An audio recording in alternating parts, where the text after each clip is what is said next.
கொலோசையர். இந்த நிருபத்தை நீங்கள் வேதாகமத்தில் படிப்பதற்கு முன்பாக இதன் பின்னணி, வரலாற்று சூழ்நிலை, எழுதியவர், எழுதப்பட்ட சூழ்நிலை, எழுதப்பட்ட காலம், எழுதப்பட்ட நோக்கம், அதன் உள்ளடக்கத்தை பற்றிய ஒரு கண்ணோட்டம், அதில் வலியுறுத்தப்படும் காரியங்கள் மற்றும் சிறப்பம்சங்கள் பற்றி தெரிந்து கொள்ளலாம். இதை பார்த்துவிட்டு இந்த நிருபத்தை நீங்கள் வேதாகமத்தில் வாசிக்கும் போது இன்னும் ஆழமாக தேவனுடைய வார்த்தையின் சத்தியங்களை தெளிவாக, எளிதாக புரிந்து கொள்ள முடியும்.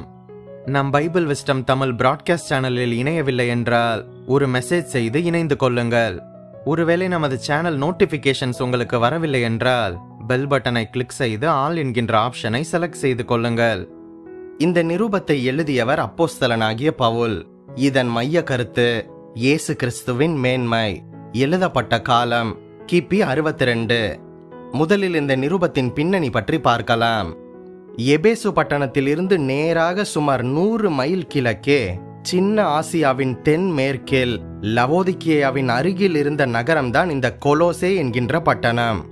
அப்போஸ்தலனாகிய பவுல் சிறப்பாக 3 வருடங்கள் எபேசு பட்டணத்தில் ஊழியம் செய்தபோது அதன் பலனாக இந்த கொலோசே பட்டணத்திலும் ஒரு சபை ஸ்தாபிக்கப்பட்டிருக்கலாம் என்று அப்போஸ்தலர் 20:31 மூலம் அறிஞர்கள் கணிக்கின்றனர். அப்போஸ்தலனாகிய பவுலின் ஊழியம் வல்லமையானதாகவும் வெகு தூரம் வரை பரவுவதாகவும் இருந்தபடியினால் ஆசியாவில் குடியிருந்த யூதர்களும் கிரேக்கர்களுமாகிய எல்லாவருமே கர்த்தராகிய இயேசுவின் வசனத்தை கேட்டனர் என்று அப்போஸ்தலர் 19:10 பார்க்கின்றோம். ஆனால் ஒரு விஷயம் தெரியுமா? அப்போஸ்தலனாகிய பவுல் ஒரு முறை கூட இந்த கொலோசே பட்டணத்திற்கு நேரடியாக சென்றதில்லை. இதை 2வது அதிகாரம் 1 மூலம் அறிந்து கொள்ள முடியும். ஆனால் பவுல் எப்பாப்பிராவின் மூலமாக அங்கு இருந்த சபையுடன் நெருங்கிய தொடர்பு வைத்திருந்தார் என்று தெரிகின்றது. இந்த எப்பாப்பிரா என்பவர் அப்போஸ்தலனாகிய பவுலின் மூலம் மனம் திரும்பியவர். கொலோசே பட்டணத்தான் பவுலின் உடன் ஊழியராக இருந்து உதவி செய்தவர் என்று 1:7, 4:12 மூலம் அறிந்து கொள்கின்றோம். இந்த கொலோசே சபையில் தவறான போதனைகள் அனைத்தும் புகுந்து சபையின் ஆவிக்குரிய எதிர்காலத்தை பயமுறுத்தி கொண்டிருந்த வேளையில்தான் இந்த கொலோசே பட்டணத்தாருக்கு இந்த கொலோசையர் என்கின்ற கடிதத்தை எழுத வேண்டிய அவசியம் ஏற்பட்டது என்று 2:8 சொல்கின்றது. இந்த எப்பாப்பிரா என்பவர் கொலோசே திருச்சபையின் ஒரு தலைவராக இருந்தார். இந்த சபையை அப்போஸ்தலனாகிய பவுலின் தலைமையின் கீழாக ஒருவேளை இவர் ஸ்தாபித்திருக்கலாம். இந்த எப்பாப்பிரா பயணம் செய்து வந்து பவுலிடம் சென்று இந்த கொலோசே திருச்சபையின் சூழ்நிலையை பற்றி எடுத்து கூறியதை 1:8, 4:12 மூலம் தெரிந்து கொள்கின்றோம். இதற்கு பதிலாகத்தான் அப்போஸ்தலனாகிய பவுல் இந்த கடிதத்தை எழுதுகின்றார். இந்த நேரத்தில் பவுல் ஒரு சிறை கைதியாக இருந்தார் என்று 4ஆம் அதிகாரம் 3, 10, 18 மூலம் அறிந்து கொள்கின்றோம். இது ரோமாபுரியில் நடந்திருக்க வேண்டும் என்று அப்போஸ்தலர் புஸ்தகம் 28ஆம் அதிகாரம் 16 முதல் 31 மூலம் அறிந்து கொள்ள முடியும்.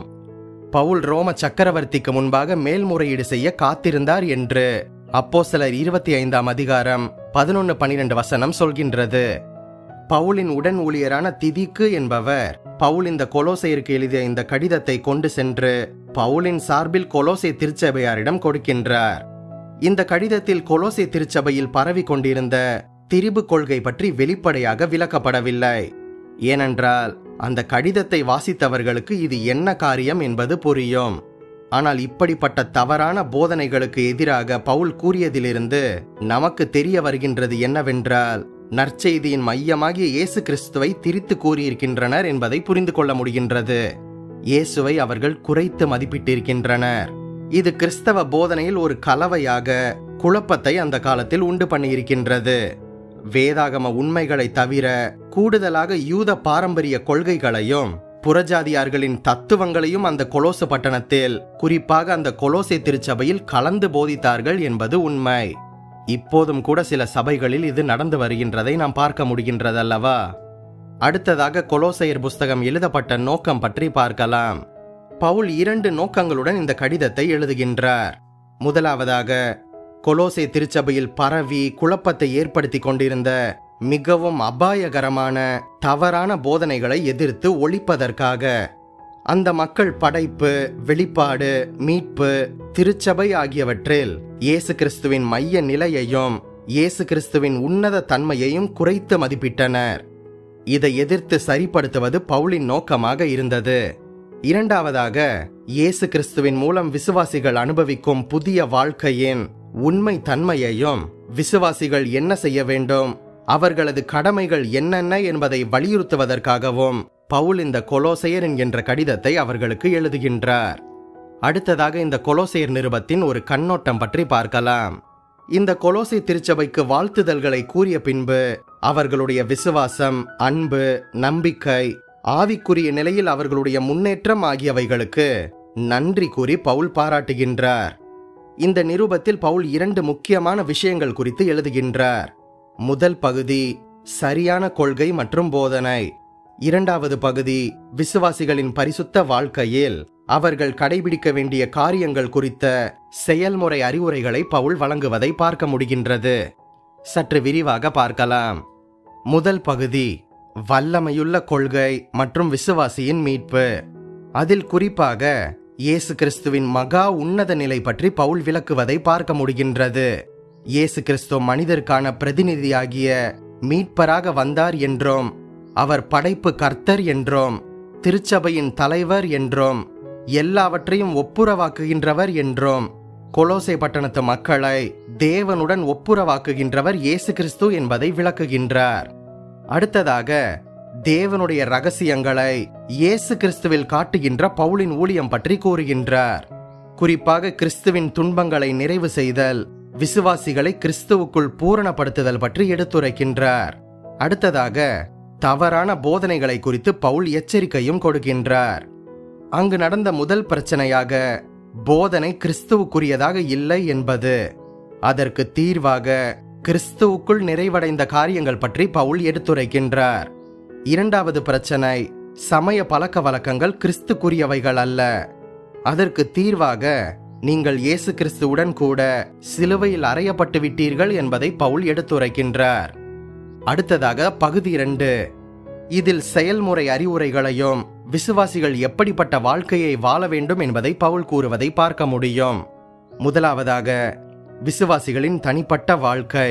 கிறிஸ்து நமக்கு ஜீவனாக இருக்கும்போது நாம் எப்படி இருப்போம் என்பதை பற்றியும், பழைய பாவ வாழ்க்கையை நாம் விட்டுவிட வேண்டும் என்பதை பற்றியும், கிறிஸ்துவுக்குள் புதிய மனுஷனை தரித்து கொள்ள வேண்டும் என்பதையும் எடுத்துரைக்கின்றார். அடுத்ததாக விசுவாசிகளின் குடும்ப உறவுகள் பற்றி கூறுகின்றார். குறிப்பாக புருஷர்கள் பற்றியும், மனைவிகள் பற்றியும், அடுத்ததாக பிள்ளைகள் பற்றியும், பெற்றோர் பற்றியும், அடுத்ததாக அடிமைகள் பற்றியும், எஜமான்கள் பற்றியும் எடுத்துரைக்கின்றார். மூன்றாவதாக விசுவாசிகளின் ஆவிக்குரிய செல்வாக்கு பற்றி கூறுகின்றார். அதில் குறிப்பாக ஜெபத்துக்கு அர்ப்பணித்த வாழ்க்கை வாழ வேண்டும் என்பது பற்றியும், மற்ற மக்களுடன் ஞானமாக நடந்து கொள்ள வேண்டும் என்பது பற்றியும், விசுவாசிகள் அனைவரும் கிருபை நிறைந்த பேச்சு பேச வேண்டும் என்பதை பற்றியும் தெளிவாக பவுல் எடுத்து கூறுவதை பார்க்க முடிகின்றது. இப்படியாக வாழ்க்கையின் நடைமுறை உபதேசங்களை பவுல் கொடுக்கும்போது, ஒருவர் கிறிஸ்தவ வாழ்க்கையில் முன்னேற்றம் காண வேண்டும் என்றால் அதற்கு கிறிஸ்துவே போதுமானவர் என்பதை எடுத்து கூறுகின்றார். இயேசு கிறிஸ்து மீது முழு நம்பிக்கை வைத்து வாழ வேண்டும் என்பதை பவுல் இந்த அதிகாரம் முழுவதும் கூறுவதையும் போதிப்பதையும் பார்க்க முடிகின்றது. கடைசியாக இந்த நிருபத்தின் சிறப்பம்சங்கள் பற்றி பார்க்கலாம். கொலோசையர் கடிதத்தில் 3 சிறப்பம்சங்கள் இருக்கின்றது. முதலாவதாக, புதிய ஏற்பாட்டில் எந்த புஸ்தகத்திலும் இருப்பதை விட அதிகமாக கொலோசையர் நிருபத்தில் 2 உண்மைகள் வலியுறுத்தப்படுகின்றது. அது கிறிஸ்துவின் உன்னத நிலை, அடுத்ததாக இயேசு கிறிஸ்துவில் விசுவாசிகள் நிறைவடைதல் என்பதுதான். இரண்டாவதாக, இயேசு கிறிஸ்துவின் முழு தெய்வீக தன்மையை இந்த கடிதம் உறுதியாக வலியுறுத்துகின்றது. இயேசுடைய மகிமையை குறித்து புதிய ஏற்பாட்டில் குறிப்பிடுகின்ற பகுதிகளில் மிக உயர்வான ஒன்று இந்த கொலோசையர் கடிதத்தில் அமைந்திருக்கின்றது. 1ஆம் அதிகாரம் 15 முதல் 23 வசனங்களில் அதை பார்க்க முடியும். மூன்றாவதாக, இந்த கொலோசையர் நிருபம் பல வேளைகளில் எபேசியர் என்கின்ற நிருபத்துடன் சேர்ந்த இரட்டை நிருபம் என்று அழைக்கப்படுகின்றது. ஏனென்றால் கொலோசையர் நிருபத்திலும் எபேசியர் நிருபத்திலும் பல ஒற்றுமைகள் இருக்கின்றது. இந்த 2 கடிதத்தின் கருத்துக்களும் ஒன்றாக இருக்கின்றது. அதுபோக இந்த 2 கடிதங்களுமே கிட்டத்தட்ட ஒரே நேரத்தில் தான் எழுதப்பட்டது என்பது குறிப்பிடத்தக்கது. இதுவே கொலோசையர் நிருபத்தின் ஒரு முன்னுரை. இதற்கு பின்பு இந்த கொலோசையர் நிருபத்தை நீங்கள் பைபிளில் வாசிக்கும் போது எளிதாக தெளிவாக புரிந்து கொள்ள இந்த காரியங்கள் உதவும் என்று நம்புகின்றேன். நீங்கள் ஆசீர்வதிக்கப்பட்டவர்கள். வேதாகம புஸ்தகங்கள் என்கின்ற தலைப்பில் ஆதியாகமம் முதல் அனைத்து புஸ்தகங்களின் முன்னுரைகளும் நமது பிளேலிஸ்டில் இருக்கின்றது. பார்க்காதவர்கள் பார்த்து கொள்ளுங்கள்.